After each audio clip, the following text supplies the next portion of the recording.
sky. "Look," he says. The moon is a waxing crescent, a children's book moon. It looks to my father like Bob Hope in profile. On a summer night in 1969, in the moon glow of the motor court of the Shady Lawn Motel, 5.5 of us spill out of a Chevy Impala station wagon. Dad cradles me in a forearm, the way he used to hold a football. Jim and Tom, my big brothers, race ahead of us to the check-in desk. Mom, 5 months pregnant, presses a palm to her lumbar. She doesn't know it yet, but she will get the daughter she has instructed us to pray for every night. My little sister, Amy. Jim, Tom, and Amy. Our parents named us as if we were telegrams, as if they were being charged by the letter. And so the Shady Lawn is cheap, the kind of motel Mom and Dad are partial to, with an air conditioner rattling in the window.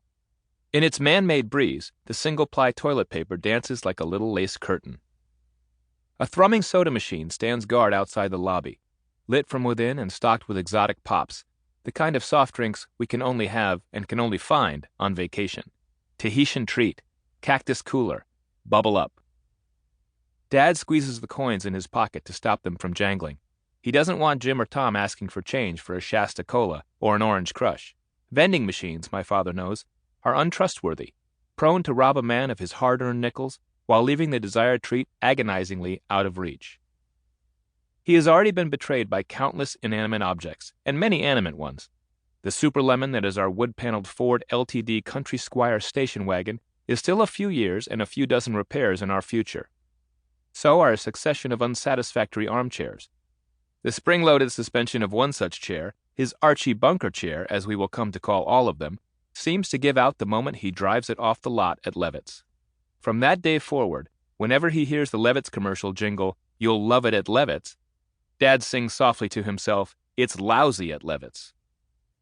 And yet the mechanical failure of any man-made good, be it toaster or transmission, confirms his hard-won knowledge of the universe and seems to put him at peace.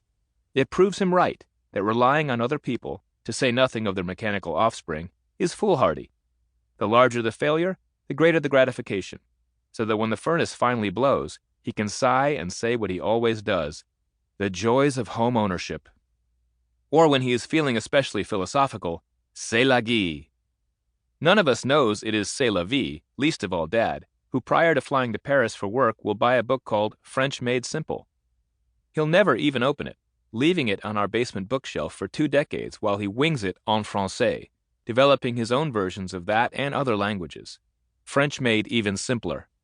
When he tells us to eat in Italian, mange, it comes out as a kind of Chinese, mangiai, mangiai. In January of 1970, a 40-year-old man named Robert Goins inserts a few coins into the soda machine at his own filling station in Indianapolis. Then he presses a button and watches with growing fury as nothing at all happens. In previous years, by Goins' own estimate, that machine had taken $25 in nickels and dimes from him and his customers, and now, goddammit, he has had enough. So I walked over to the desk drawer, got out my .22 revolver, and shot it dead. Goins tells a judge after his arrest for discharging a weapon within the city limits. Upon firing the fatal bullet, his .22 still smoking in his hand, Goins says to the vending machine, "That's the last time you're going to cheat anybody."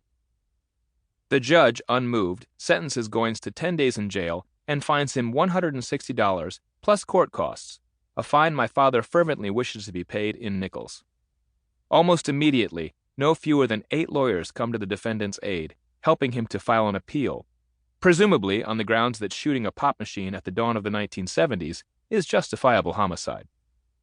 In the years to come, children will find other ways to get revenge.